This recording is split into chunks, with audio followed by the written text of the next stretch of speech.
It's Dr. J here in the house. Evan, how are we doing today? Happy Monday. Hey man, happy Monday to you. Life is good. Excellent. Yeah, we had a little technical difficulty here, but we are rolling. The show must go on. So, any updates for me here that you want to bring to my attention before we dig in and get dirty? Well, I'm just excited. I'm excited to talk with you about fibromyalgia. This is one of those things in that category like IBS, where the conventional docs just give Hmm. people this diagnosis and then they just end up with drugs in their pockets and they don't have any real success. And people struggle for years and years and years. They end up with these other symptoms that come along with fibromyalgia, like anxiety or depression or IBS. And once again, conventional docs, they just don't really have a high success rate with this issue. 100% agree. And fibromyalgia is one of these interesting types of diagnoses. Basically, you have to have central allodynia pain, which is kind of like this pain that may be through like 11 different random spots of the body. So they'll look for these different pain and tender spots, shoulders, chest, hips, back, and they're looking for like at least 11 out of these 17 or so spots. And if you have it, great, you have fibromyalgia, right? Because basically, when they say central allodynia, that means your nervous system is so hypersensitive that it's detecting, you rubbing like this or you rubbing, just things that shouldn't cause pain. It's sensing that as pain. And that's the biggest issue because the nervous system is so upregulated. It's like having an antenna that's so hypersensitive that it's picking up stations that it shouldn't be picking up. And it's the same kind of thing. Your nervous system is an antenna that's picking up all these nociception or pain sensation where it shouldn't be. So we want to get to the root cause of why that is. Go ahead. Yeah, there's a conventional drug that a lot of people end up on, the Lyrica, which I'm sure you've heard of. You've probably seen commercials for it. And I've had people taking that and they just don't notice much. And then sometimes the side effects, maybe not with that drug, but any of the drugs, can be worse than the actual thing that you're trying to fix into the first place. So that's just, it's scary because when you want to get a root cause answer, you're not going to get it unless you start running some of these functional medicine testing that we're talking about. So I just have a list of symptoms I wanted to read that could come along with the fibromyalgia. So that could be anxiety, that could be concentration and memory problems, depression, fatigue, headaches, irritable bowel syndrome. Now, that sounds like a lot of other things that we need to talk about. Exactly. And here's the thing, right? A lot of people may have gluten sensitivity or hypothyroidism or heavy metal issues or gut microbial imbalances. The issue is that some people may manifest with Hashimoto's. Some may manifest with fibromyalgia symptoms where they have a lot of this central allodynia pain. So it's just interesting because some people, they can have the exact same core underlying issue, but have a totally different diagnosis. And all a diagnosis is a constellation of symptoms that are typically put into one category, right? The chronic pain symptoms, that's going to be in the fibromyalgia category. Memory symptoms, that's going to be in the dementia category. Fatigue symptoms, that could be in the thyroid or adrenal category. Gut issues, depending on where that inflammation is located, that could be in the Crohn's or the ulcerative colitis, or if there's no inflammation in the tissues, that could be in the IBS category like you. So this is where it's tough because all conventional medicine is trying to categorize known symptoms into categories called the disease. We are trying to trace it upstream. And the hard part about functional medicine is certain people can have the exact same imbalances and manifest with totally separate diseases. That's the hardest part, people to wrap their heads around. Yep. Let's go into the viruses. My wife, when she had joint pain several years ago, you said, Evan, the first thing you need to look into is going to be some of the viruses. And so we got a blood test run on her. She did not show up with Lyme, fortunately, but she did show up with the cytomegalovirus and then also the mycoplasma. Can you speak about those a bit and how that could be causing joint pain that could get misdiagnosed? 100%. So there are certain infections like mycoplasma is one of them that can manifest in the joint tissue for sure. So that's one of those conditions that an infection can really be driving a lot of that joint pain. And we know certain infections and certain imbalances can manifest with certain symptoms. Like we know that hypothyroid issues, low thyroid function, can manifest having low thyroid hormone in joint pain. But we also know like infections like mycoplasma can also cause lower thyroid function and then potentially manifest in joint pain. We also know it can potentially manifest in the joints, and certain antibiotics like minocycline help knock it out. We prefer to use some of the herbs because they tend to be safer on the gut microbiome in the long run, number one. And then with your wife's symptoms, we noticed that, she already had a pretty good diet. And I think there was a tick bite involved in your wife's last issues. Is that correct? That's right. And so because of that, we were leaning towards, hey, let's just go after the infection and see what happens. And when we knocked out the infection, everything got a lot better. So that was good to see that. Yeah, it was so easy too, so simple. Just modify the immune system. All of a sudden, things are better. So if you have fibromyalgia or you have joint pain in general, pain, stiffness, you got to make sure you roll those in. So go to your doc, or if you've got a naturopath or functional medicine practitioner, that's even better. Try to get them to test you for the Lyme plus the co-infections, though, because like I said, she had a negative result for Lyme, but she was positive for these other things, cytomegalo and the mycoplasma. So you got to look for them. 100%. So again, any issue, any like disease issue. So like if you're someone, and we're focusing on fibromyalgia today because that's got a certain bit of symptoms that manifest in pain. So if you resonate with that, great. This is going to help you. If you don't resonate with fibromyalgia symptoms, but you have something else, this podcast is still going to be helpful because we always trace it back to the underlying imbalances, which can manifest itself in different symptoms. But one thing that's going to be uniform across the board is looking at the gut. The gut's really important because that's where a lot of your immune system is, 70 to 80%. That's where your body digests and breaks down nutrients. That's where essentially you digest and break down all the food you're eating. So if we have a bottleneck in the breakdown of our nutrition, we have a bottleneck in how our immune system functions. If we have a leaky gut and your immune system's being overreactive, or if we have an infection there, that can create a lot of underlying stress that may manifest itself in different symptoms. And again, kind of linking it back to fibromyalgia, if you have these chronic pain issues, those 11 kind of places of central allodynia pain to touch, right? You're diagnosed 11 places of pain on your body at least, and you have the fibromyalgia, the diagnosis, then we definitely have to rule out the gut. And again, here's the thing that really throws people for a loop is that you can have gut issues and not have gut symptoms. That's the real hard thing. You may not have the bloating, the gas, the diarrhea, the constipation, the acid reflux, and you may still have a gut issue. Mm-hmm. H. pylori, we see it every week in the clinic. So if you've got H. pylori, you've got that bacterial infection, that's suppressing hydrochloric acid production. Therefore, you're not digesting your food.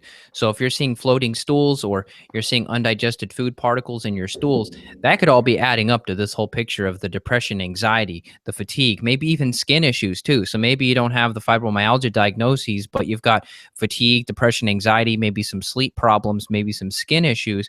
That could all be tied into leaky gut. That intestinal permeability could be something as simple as H. pylori, or like Justin mentioned, it could be H. pylori plus mycoplasma, plus maybe some bacterial overgrowth like the SIBO case, or plus parasites, which is something we often talk about, plus fungus. Typically it's not just one thing. Most of the time, by the time people get to us, they've been suffering for quite a long time, and therefore there's usually a handful of things that we've got to address. Now, on the thyroid, is the pain going away just a side effect of you fixing your thyroid? Like all of a sudden thyroid function improves and the pain just goes away? Could it be that simple if that were your biggest root cause? 100%. So you can see it quite frequently that just getting someone on some T3, some thyroid hormone, can really help because they may be on thyroid hormone, T4, but they're not able to convert it and activate it. So their TSH, right, the pituitary hormone that most conventional docs measure to look at thyroid function, may look nice and pretty, but they're not making that conversion from T4 to T3. So their T3 levels may be low. And if you come in there with some activated T3, you may start to put some of their thyroid symptoms in remission. Now, we have to understand from a functional medicine perspective, what's palliative and what's root cause. So we have to make sure we actually fix the underlying conversion issues, if it's nutrient or if it's inflammation, if it's gut, if it's immune. And we also have to fix the underlying nutrient absorption issues, the infections, the autoimmunity, right? Whatever those issues are. So we kind of understand that there's certain natural medicine things we can do that are palliative, which are great. And there are certain things, like I think you mentioned earlier about your child has a little bit of eczema, and putting a little bit of coconut oil in there helps. But you recognize that that's palliative, not root cause. So we try to get to the underlying foods that may be causing it. Same thing in this analogy with thyroid. And low thyroid hormone can express itself in about 70 different symptoms: hair loss, fatigue, brain fog, anxiety, right? All these different symptoms. Also, the pain symptom is one of them. Yep, well said. And if it's Hashimoto's, if it's an autoimmune thyroid condition, that T3 could help symptoms improve. In this case, you could get more energy, could help reduce pain. But if you haven't stopped that autoimmune attack by addressing infections, supporting the adrenal glands, making sure the diet's dialed in, and you don't have any foods that are creating antibodies against the thyroid, those are some of the big three needle movers you got to have on board to fix this thing at the root and not just be stuck on T4 or T3 or combination for the rest of your life. 100%. So we also know that adrenal issues, adrenal imbalances, not necessarily adrenal fatigue. Of course, most people in the conventional medical world will hear adrenal fatigue and think adrenal failure like Addison's disease, okay, which is valid. But we also know that there can be imbalances in cortisol that may not be a full disease failure kind of situation. It may be just lower adrenal cortisol issues, lower DHEA because of HPA axis dysfunction. And if that's the case, we want to make sure we support that because adrenals, your adrenal glands produce cortisol, which is your natural anti-inflammatory hormone.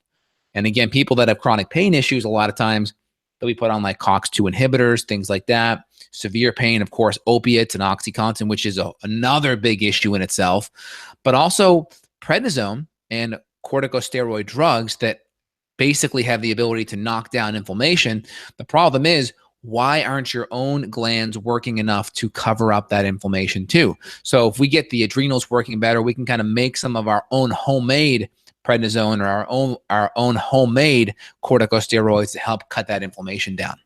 So talk about what happens. Let's say somebody is on these steroids long term. That's also going to affect the adrenals, as we've seen on some lab results. Yeah, it will throw off some of the feedback loops. So it will disrupt the HPA axis. That's the brain talking to the adrenals. That's that nice feedback loop or that kind of internal thermostat that our body has. So we do have that there that we have to work on because that can affect that thermostat. Number two, it can really throw off your blood sugar. So taking a lot of synthetic steroids, like when we create protocols for our patients, we may use small amounts of precursor hormones like pregnenolone or DHEA. These aren't going to throw things off in the same way that a drug would because these drugs are very, very powerful. They can mess up the feedback loops, but if you're using a corticosteroid, it can really mess up your blood sugar. And in the long run, can even create osteoporotic situations. It can really thin out the bones. It can really weaken the gut lining, because these steroids break things down, right? They're anti-inflammatory, but they're also very catabolic. So it's great in the short run, right, while we get back on track, but not good in the long run because it can really mess up our glandular physiology, how our hormonal systems work and the feedback loops that kind of keep them connected. I think it's worth mentioning heavy metals too. I don't think it's going to be necessarily the number one cause for most people, but we notice that if there is a gut issue, let's say somebody does have these gut bugs, they could have detox problems too, just because their body, their liver is just so overburdened. Let's talk about metals a bit. So it could be just amalgam fillings, or it could be occupational exposure, or could be too much of a lower quality or too big of a fish like a tuna that's causing issues. Let's talk about that for a minute. Oh, 100%. So we can definitely have toxicity issues like mercury, which can be very inflammatory. Mercury also is similar to the halide group, so it can fit into the receptor site where iodine would typically bind in. Fluoride and bromine can also pinch hit there as well. So that can create a lot of issues regarding that. Mercury can also jam up the mitochondria. I mean, feel free and go into PubMed and just type in mercury and mitochondrial function, and you'll see increase in heavy metals can decrease mitochondrial function. And again, as glycolysis happens and our Krebs cycle turns and we have beta oxidation on the flip side, we generate about 36 ATPs per pump. And those ATPs work as kind of the cellular currency for energy, right? It's how our body kind of, creates energy and has aerobic metabolism to create ATP, which is how our body functions, and that's kind of the byproduct of having a healthy metabolism. But if we go in there and all these gears are moving, spitting out all these ATP, which is basically cellular energy, and we mess that up and we throw kind of a monkey wrench into the gearbox, that's going to prevent optimal ATP function, which is going to throw off our energy and our body's ability to function, right? Lower energy is going to create symptoms. Anytime you have lower energy, you tend to start having brain fog issues, mood issues, fatigue issues, pain issues, sleep issues, because energy is the byproduct of a healthy metabolism. So when energy goes, metabolism is going down. And when that starts to go, other symptoms tend to manifest as well. Yeah, I've got to say two things. One is glyphosate. If you're not 100% organic, make your goal to be 100% organic as close as you possibly can. I love that people are honest. I had a guy who on his intake form, I asked the question, what percent of your diet is organic? He said 0%. I'm like, man, you're getting exposed to glyphosate. We can measure it. We can prove it on a piece of paper. But just know if something's not labeled organic, especially your fruits and veggies, assume it's contaminated with glyphosate. Just like Justin mentioned about mercury, antibiotics, glyphosate, those are all mitochondrial killers. And so there's nothing worse that you could possibly do than have glyphosate in your system. Now, fortunately, you can detox it by using a sauna. There's other methods that we talked about, but just make it a goal. Throw out the go donate or throw out the non-organic stuff, swap it out, pay the extra $1, pay the extra $2. It's going to be much, much more valuable in the long term and much cheaper in the long term because you're going to prevent yourself from having the health issues associated with glyphosate toxicity. 100%, 100%. I had a conversation with someone recently that said, hey, you realize organic food doesn't have any more nutrients than conventional food. And I said back to them, well, it depends. I mean, there are some studies that do say organic food does have more nutrients. I mean, there's some people that say that. There's some studies by Temple University that shows a much higher level in nutrition with organic food than conventional food. I just think it depends on what kind of organic we're talking about, because factory farm, big corporations have started labeling things organic. And again, are they going to have the same high level as a local farm regarding fertilization, Right. rotating the crops? I mean, if you just have an organic farm without pesticides, but you just continue to hit that crop season after season and don't let it rest and don't switch spots and don't, add synergy to the land, right? Some synergy is like, for instance, when the cows pass on basically have their manure and their bowel movements, you bring in the chickens afterwards to kind of help knock out all the grubs, right? Which prevents other animals from coming in. So you can add a synergy to the land that helps, number one, increase fertility to the soil, right? Increases that topsoil. But number two, it helps other pests and creatures from growing, which can create havoc down the line. So in other words, some people can really hit that soil hard and decrease the nutrient density. So the organic food has less nutrients anyway. But anyway, so let's just pretend this person's right. They told me organic food has the same nutrition as conventional food. All right, fine. We do know that research is quite conclusive that organic food has less pesticide residue. Of course, because to be organic, it can't have pesticides on it. So just the fact that, let's say, nutrients density is the same from organic food, well, I'm definitely not getting the pesticide exposure, which Evan mentioned earlier with glyphosate or Roundup is so important because there's so many studies on that coming out that it's very toxic on the body, on the liver, on the gut, in essentially many other places. Yeah, the European Union, they're successfully banning it. I've been trying to keep up with this as much as I can. It looks like glyphosate is seeing the end of the rope in the European Union. I hope something is to follow in the US, but I just don't think it's going to be anytime soon here. One I other agree. thing I wanted to mention is on the CDC's website about fibromyalgia, they say that much, much, much higher rates of ankylosing spondylitis occur with fibromyalgia. And Justin and I mentioned this on many podcasts. That's an autoimmune condition. And so it sounds like what they're saying without saying it, because maybe they're not noticing the link, is that this whole thing is likely just an autoimmune issue. The IBS, like you mentioned, the Crohn's or the colitis, the Hashimoto's, like this could all just be autoimmunity at the root. And we've just got to go through all of our causes and fix the autoimmune issue. And then all of a sudden you can reverse these symptoms. 100%. And again, there's like over 180 autoimmune conditions. So my analogy is anytime you have a physical, chemical, or emotional stressor, imagine having this fancy pearl necklace. Every time you pull it tight, that's a physical, chemical, or emotional stressor in your life. And just let's say every little spot where that pearl connects to the necklace, they're not all the same strength. There may be some parts of that chain that are a little bit weaker. Think of that as genetic predisposition at work. You're going to have certain genetic links in the chain that are going to be a little bit weaker. Now, what does that mean to you? As that stress comes on there, that part of the chain may be more likely to break than another part. Let's say Pearl 33 is more likely to break than Pearl 3 or Pro 4, right? Now, Pro 33 may be ankylosing spondylitis, and that stressor may be Roundup, or it could be Hashimoto's, or let's say Pro 4 is Hashimoto's for someone else, right? So think of every little link in that chain as a different disease that could manifest if that link is broken. And where that link is for you is going to be based on your genetic predisposition. What we have control over is just not pulling that damn chain tight. Let it go. Let it relax, right? How do we do that?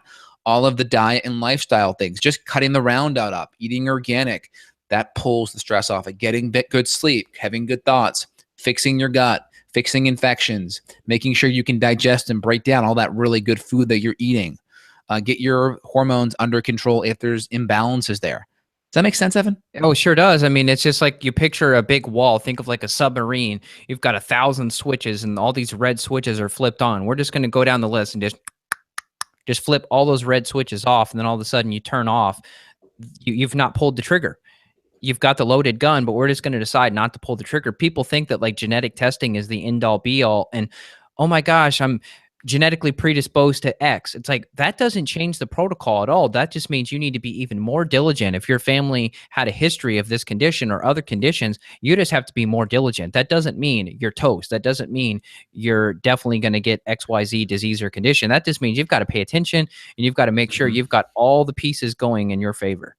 Yeah, and I pretty much work with the genetic stuff. I don't get so hyper fixated on it. I just assume the worst for everyone. Yeah. And that way we're making the changes with hydration, with sleep, with water, with toxicity, with gut.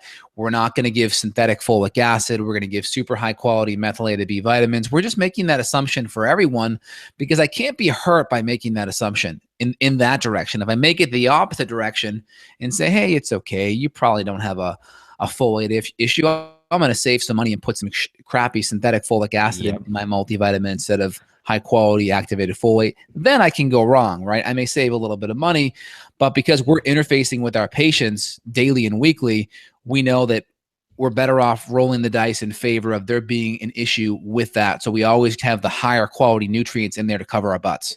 Yeah, and I had a woman who emailed me this morning. She said, Evan, I had a reaction to gluten. Do you think it's time that I go get tested for celiac? And I told her it's better, cheaper, and likely safer just to assume that you've got a massive allergy to gluten and you just need to stay away, because really going through the gastroenterology process where they make you eat, 2 slices of bread for like a week or two, and then they cut out a piece of your intestine to try to see if all those cilia were destroyed or flattened. And then a lot of times there's even false negatives there. So you could do all that work, destroy your body, create inflammation, and then say, oh, it says negative. It's like, just stay away and be more diligent. Don't tell people that it's a preference. Just tell people at a restaurant it's a gluten allergy. Make sure they change their gloves, and you're going to be much safer as opposed to waiting for that diagnosis. So that's kind of my message is, if you have these symptoms, maybe you're not been officially diagnosed with fibromyalgia, but you've got these symptoms, you've got the pain and the sleep and fatigue, just go ahead and think, okay, maybe I've got XYZ, but now I've just got to start working on all these big pieces we talked about. 100%. Yeah, makes a lot of sense. And someone's chiming in here on the YouTube live here chats saying that their local farmer told them that certified organic allows them to spray toxic pesticides 2 times a year. Not sure what kind of certification that is. Typically, the USDA certification is pretty good. The field has to be, the land has to be for 3 years without pesticides to even get that certification. So I'm not sure if we're talking about the same USDA certification, number one. And a lot of farmers, they'll use other compounds that tend to be a little less toxic to help with spraying. So like, for instance, we have our property done and we tend to use probiotic spray and we tend to use essential oils. And again, there may be chemicals in there, of course, but they may be harmonious and have less toxic burden. I'm more worried about the toxicity of the pesticides. And let's say you bought an organic food that was, in one of these farms that was sprayed twice a year. Well, isn't that going to be better than a farm that's sprayed weekly? Right. So, Exactly. I'm kind of like good, better, best. Heck, if I'm going to cheat, or if I have a choice option between something that was sprayed weekly versus twice a year, I'm still going to go with twice a year because that toxicity burden is going to be good. Also, we can just utilize the Clean 15 and the Dirty Dozen. Great. If we're going to buy a food that's conventional or somewhat conventional with pesticides, let's look at the Clean 15 and see the foods that have less pesticide residue and avoid the Dirty Dozen, and or just get a really good vegetable or fruit wash that you can wash off some of the external pesticides at least. Yeah, and some of the regulations under the USDA, there's a difference between 100% organic and just certified organic. So obviously, the best thing to do is just contact a local farmer, which is what I do. I buy some bison meat and other products locally, and I know that they don't ever use chemicals ever. And if they do have to use chemicals, they'll tell you and they'll say why, what happened, how much, what did they actually use. So if you just look up local harvest and go look up, type in your zip code, your location, go find some local people and just talk with them. That way you don't have to guess anymore whether something's actually legit from the grocery store. I still go to the grocery, but I try to source other things outside where I can shake the person's hand. It's just a lot more valuable experience that way. Yeah, and again, we just have to do your best, right? Sometimes we don't have the best options, when we're traveling, when we're going out to eat. But if we can control the 80 to 90% when we're home and we're in our house and the foods that we choose in our area, that's going to be the most important thing. Also, when you're healthy, you get a little bit more wiggle room. When you're chronically sick, you don't. So if you're chronically sick, then you really got to be careful and make the best decision possible. And if you're not, then 10 to 20%, I'm totally okay with. And if you're going to get exposed to things, activated charcoal is a great option. Taking some extra detox support may be helpful too. So all that's really good if you know you're going to be getting exposed to some not so good things. Yeah, taking your enzymes too, taking your acids, your enzymes. You and I both use enzymes that are going to contain special ones that help. So if you do get exposed to gluten, that can help reduce the flare up if you are sensitive, you are reacting to it. Exactly. And then James here talks about his fatigue still lingers daily, can't shake it. Thyroid tested good with me. Modafinil works great and gets me through the day. And modafinil or Provigil, Asprey is a big fan of it. Not a huge fan long term. I mean, I think it's not fixing any of the underlying issues. So the diet helps. I mean, I would look more at the adrenals. I'd look more at the mitochondria. I forget your specific case, James. I know you were doing good for a while. So if you had a backward slide recently, we'd want to chat and figure out what underlying stressors have creeped up, or make sure the infections are gone, or make sure the mitochondria are functioning as optimally as possible. So I'd want to look a little bit deeper. I'm fine, though, using modafinil or Provigil punctuated timeframes. A work deadline comes up, major stressors, you have to do some extra stuff on the weekend with your family or work stuff, then fine, take that to really upregulate your body. But just keep in mind there's something deeper we got to look at. And just, things like sleep and things like hydration. I mean, people forget those all the time. Yep, very simple, but sometimes the most simple stuff moves the needle. Yeah. And then Daniel talks about what can cause jelly-like lumps in the semen, sometimes painful to pass. Well, first off, I would do like a urine analysis first, just to make sure there's nothing, no UTI or nothing that's kidney or bladder based. Make sure there's no infections in the piping, so to speak. Again, I would also rule out epididymitis, make sure there's no infections in the epididymis. There could be a bacterial issue that's just causing the semen to kind of glutenate or stick together. I'd also even just run a sperm analysis just to make sure the semen are actually alive and it's just not a whole bunch of dead semen in there as well. So I would look there first. I mean, if the diet's good, if everything else is good, I would just make sure any type of infections in that urinary area are also clear too. E. coli, those kind of things. Awesome. Well, we got to wrap up. Both of us got to get back to our calls, but we hope you guys enjoy this show and leave us questions. You can leave us questions in the future. So if you didn't catch this live, go to Justin's YouTube channel, go on this video, write in your questions. We'll try to answer as many as we can, or we'll save those for a future show. And then same thing for topics. If you have topics that you want us to address, please put them on there. And if you need to reach out for a consult, check out Justin's site. It's justinhealth.com. You can schedule a consult. If you want to schedule a consult with me, check out my site, evanbrand.com. And we are happy and willing to help you. So please reach out if you're suffering around the world. Phone and Skype consults make it easy for us to help you. And check us out on our podcast channels too. We're trying to do our videos here on YouTube, but we're also trying to record everything in higher quality audio. So if you want to hear us in higher quality audio, check out our podcast channels. Again, if you go to Evan's site, evanbrand.com, or my site, justinhealth.com, click on the podcast and you can subscribe to get updated audio as well. Anything else you wanted to add, Evan? I think that's it. Awesome. And Russ, yeah, mastic gum is great for H. pylori. We had that in the GI Clear 2 product. So love that for H. pylori. Awesome show today, Evan. Great as always. Appreciate your energy and your insights. And let's chat real soon. Likewise, man. Take care. Take care. Bye now. See ya.